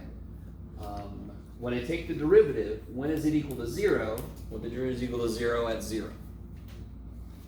So this is the way I can do this computationally. I don't have to graph it. And of course, x squared is easy to graph, but you know you're going to get harder functions. Do you want to graph the natural log of x plus sine x? No, but the process we're going to use, I don't have to graph it. I can know ahead of time what's going to happen without graphing it. Okay, so here's what happens. What's true at 0 about this function again? The slope is 0. So right above 0, I'm going to put a little z for 0. That's crazy, Jeff. Where's the other place a critical number happens? Where it's undefined. So if it was undefined, I put a little u up there. So I'm just trying to tell myself what the hell's going on. I want this picture we're going to create to be very informational. So what does all this negative sign mean? It means if I plugged a negative number in. Do you see how 0 cuts my number line in half? I know it goes infinity, I'll come out with that shit. On this side, I need this to make sense. Do you all agree with me that the derivative is continuous? Therefore, if it only goes through 0 once, that's the only place it could possibly change sign. You agree with me? If it was discontinuous, it could teleport around the x-axis. If it's continuous, the only way it can go from negative to positive is to go through the x-axis, yes? Some of you guys are looking at me like I'm throwing another head. So it only goes through 0 at 0. So on one side and the other side, it's always the same sign. So you could pick, I picked -1. It's a good choice. You could pick -18 trillion. It doesn't matter. You could pick -3. You could pick -7. You could pick -3/4 if you want to be weird. If I plug a -1 in to the derivative, what do I get? Negative. We don't care what the value is.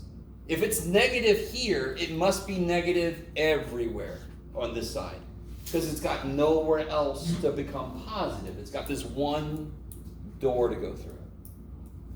If I throw a 1 in on the other side to investigate it, I get positive.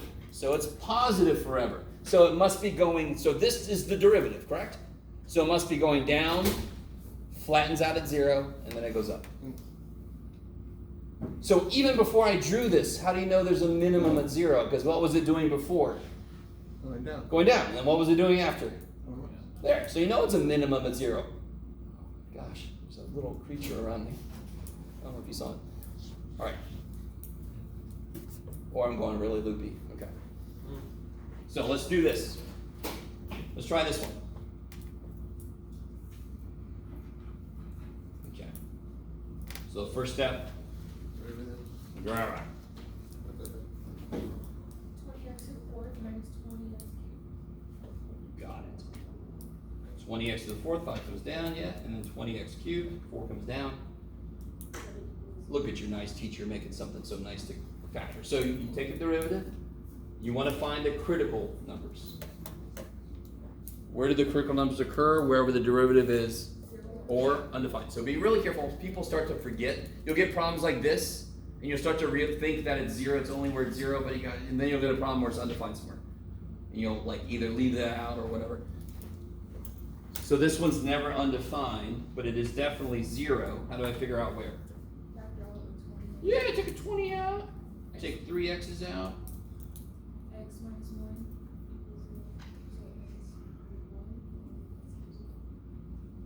0.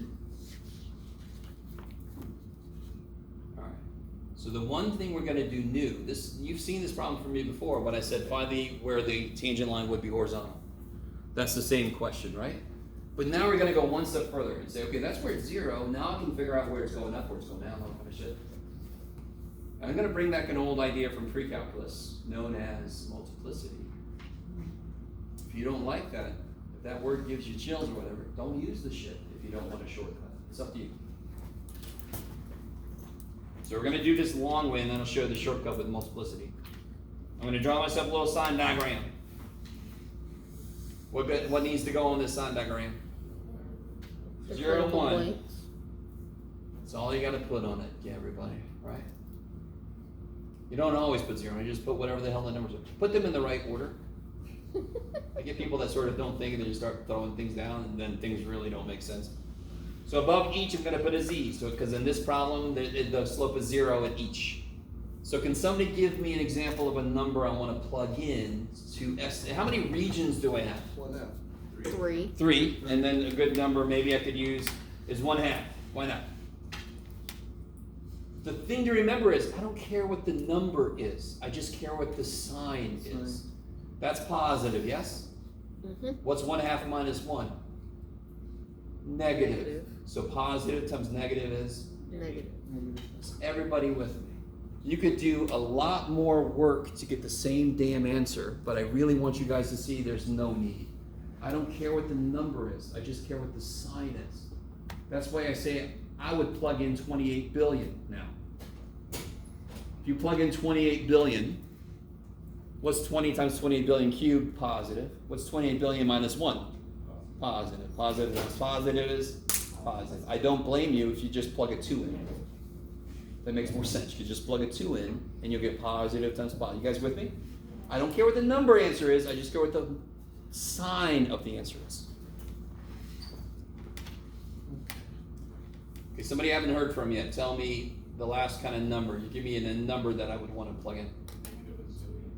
Negative, say again? 1 zillion. Negative 1 zillion. It's roughly about right there. Yeah. Is this the scale? Very much so. Because this, you don't realize this, but it curves away from us. So what's 20 times negative? Doesn't matter. Negative. And what's negative a zillion minus 1? Negative. So what's negative times negative? Positive. You guys start to see. And you don't have to use negative a zillion. I appreciate that though, I really do. You use negative 3 if you want. You can use negative 1 if you want to, right? Do you guys remember what multiplicity was all about? How many times did 0 show up as an answer? 3 times. Yes? X cubed. 0, 0, 0. How many times did 1 show up? Once. They showed up both an odd number of times. That means it would go through. That means it would change sign. If any of my stuff had an even multiplicity, the sign would stay the same. Do you see how the sign changed sign? The sign changed around each root. Do you guys see that? It was positive, then it hit 0, then it became negative, then it hit 1, then it became positive, because all the multiplicities were odd. Did we get the answer without talking about multiplicities at all? Yes, we did. So you don't have to use multiplicities. But I'm hoping some of you guys will use it, because it will make a lot of this shit go quicker. Can you show that? I will. We'll do a whole other problem. We'll only do multiplicities first. Okay. Yes. So real quick, can you draw underneath this a rough sketch of what this looks like? Yeah, go up. It would be a, And all you really have to do, Go up 0, go down. you could do this if you want to. It's positive, then what? then negative. Flat.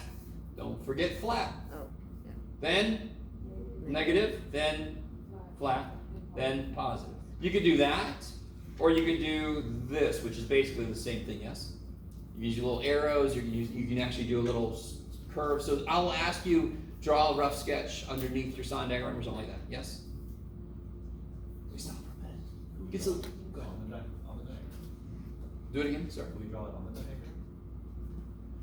No, because you don't want to make it hard for the person grading your work. You don't want your work to make it hard to see it. Do we have to do the little So there'd be a max. things? Oh, those are coming in. The second derivative, we're not there yet. So we got a maximum and a minimum. Yeah, beautiful. I love it. So where's the maximum? 0. 0, comma what?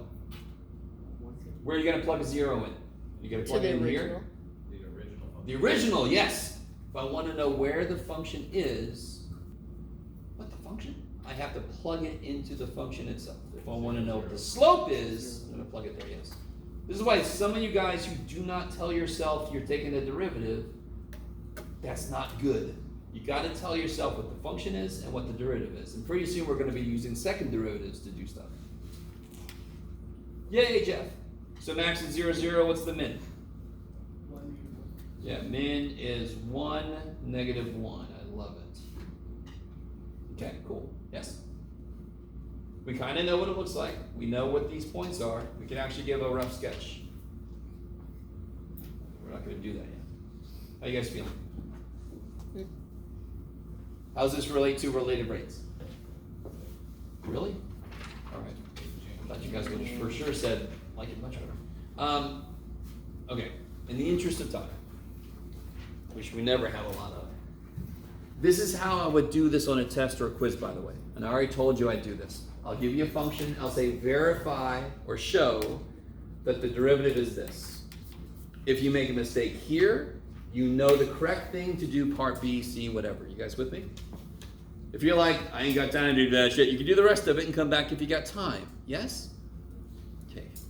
Yes. Will it always be right? Considering that I'm a human, Maybe. I bleed.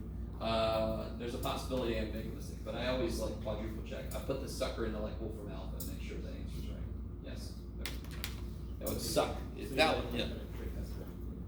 That would be so mean. But I'm glad you asked the question. If I say show that, that means this thing is right. And if it's not right, that's me. I'll take points off of me. I already got my degree though, so it's not going to do it.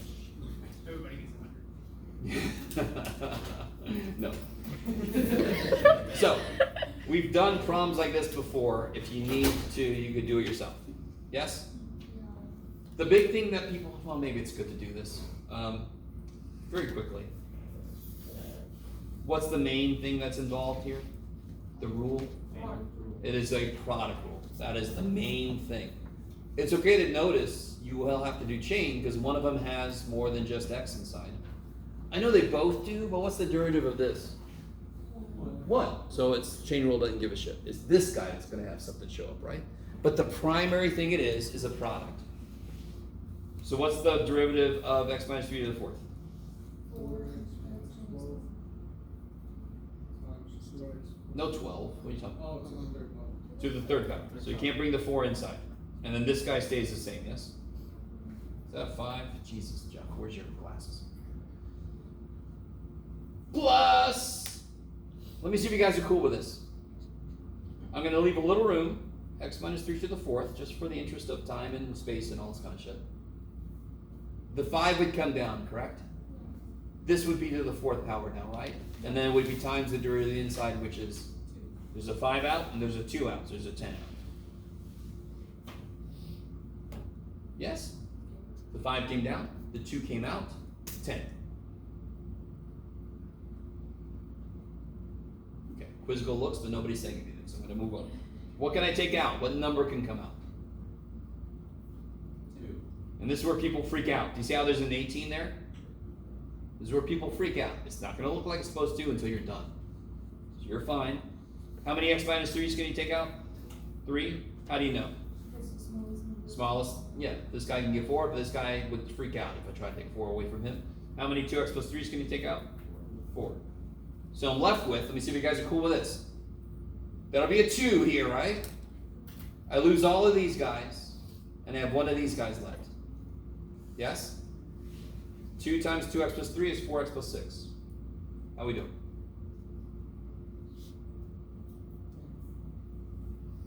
Again, nobody's saying it. Yes, I concur. You can, okay, thank you. 2 out of 10 is 5. I would have all of these gone, yes? I have one of these left, so it'll be 5x minus 15.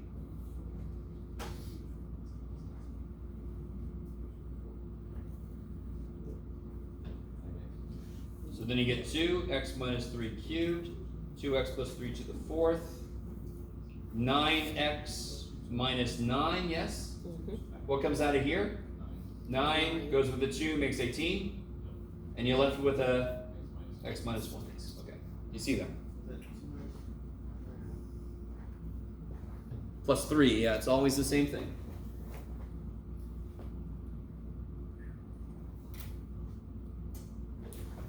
Okay, I like it. You would, Jeff. How many critical numbers are there? There should be 3. There are 3. What are they? X equals 3. 1 and negative 3 halves. Yeah, negative 3 halves, yes? Subtract 3 divided by 2. You stop for a minute. Again, if you can't do part A, that doesn't matter. You can do part B, C. You'll just lose points for the one thing. Okay. How are we doing so far, you guys? Okay. We've done problems like this before. We did this whole kind of problem. Find out where this guy has a horizontal and tangent line. Yes, now we're going a little further. Set up part C and I'll catch up to you. Yes? So with the 4x plus 6. Oh, took a 2 out of 4, that's 2. Right? Yeah. Took a 2 out of 4, that's 2. Took all of these, took 4 of these, so there's 1 of these left. That 2 times 2x plus 3 is 4x plus 6. If you don't like that, just do every step for yourself. Oh, I see. Okay. I just did it really quickly, just because.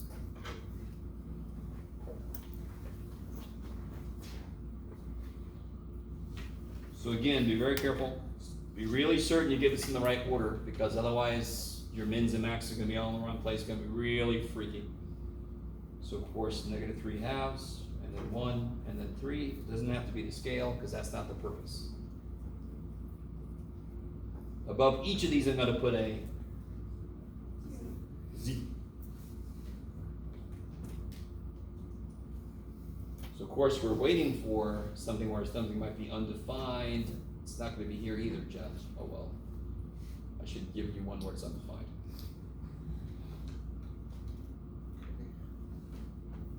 So if you want to do this according to multiplicity, I would highly recommend that, because it makes it easy as shit.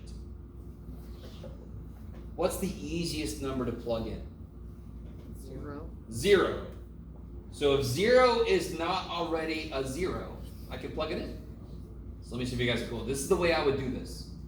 When I plug a 0 into the, really careful, I want to know about the slope right now, right? When I plug a 0 into the slope, I get negative. Is that cool? Times positive times negative. What's negative times positive times negative? Positive. Positive. Okay. So get a positive here. That's where 0 is. Are you with me? You can even do this for yourself. 0, negative, positive, negative.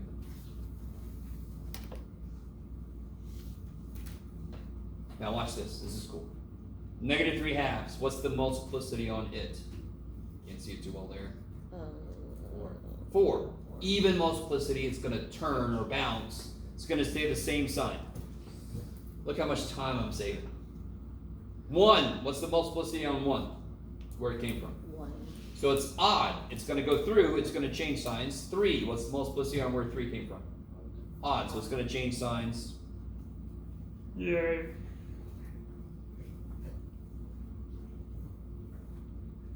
So you do the multiplicity based on the original? No. I'm looking at the, hopefully I was looking at this guy. Oh, Yeah. So this was a 4th, this is even, this is odd, this is odd. Definitely not the original, because what is this picture all about? derivative. Slope, yeah, derivative. So I have to use the derivative to create this picture. Can anyone tell me anything? Anything, I'll take from this. It's in pen, no, come on. That it's going to be increasing Good, okay, increasing, from negative infinity to 1. careful. Negative infinity to 3 halves. Negative 3 halves, and then it's gonna be like a 0. And then it's gonna go from negative 3 halves to 1, still increasing. And then it's gonna go from 1. It's gonna have the flat thing, and then it's gonna go from. Where else is it increasing? We're talking about increasing, right? 3 to infinity. And where's it decreasing? There's only one place. 1 to 3. Yeah. Okay. Everywhere else. Quick. Sign diagram. Easy as shit. Plus is up. Negatives down. Crazy. Is there a max? Local max. 1. Not at 0. Definitely not. It's not a critical. 1. Yeah, there's a max at 1. How do you know, Sarah? Because that's where it changes. It went up to it, not because it's where it changes, because it went up to it and came down from it. Right? That must be a max. So there's a max at 1 what? You can do it. There's a max at 1 comma what? What function are we working with, everybody? This guy! That's the function we're working with. So when I'm at 1, what's the output? Negative 2 to the 4th is 16? Times 5 to the 5th?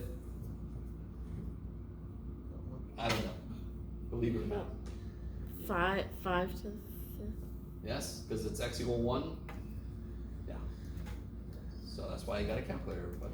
So what is it? 80 times 5 to the 4th is 400 times 5 cubed is 400 times 125 is. Wait, hold on. 40,000. I don't think I did that right. 40,100? One 40,000? minus 41,000? Ah, screw it. What is it? Save me from myself. 18,750. I'll take it. Times 18,750? Yeah. Okay. Whatever I did in my head, it was obviously I got wrong. 50,000. Who'd you get? 50,000. 50,000? Yes? 5 to the 5th times 16. Yes, 5 to the 5th times 16.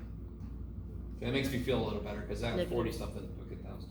So 50,000? I got 50,000. Okay. I got negative. I love you guys. You just have to do 16 times 5 to the 5th. That's all. What about the minimum?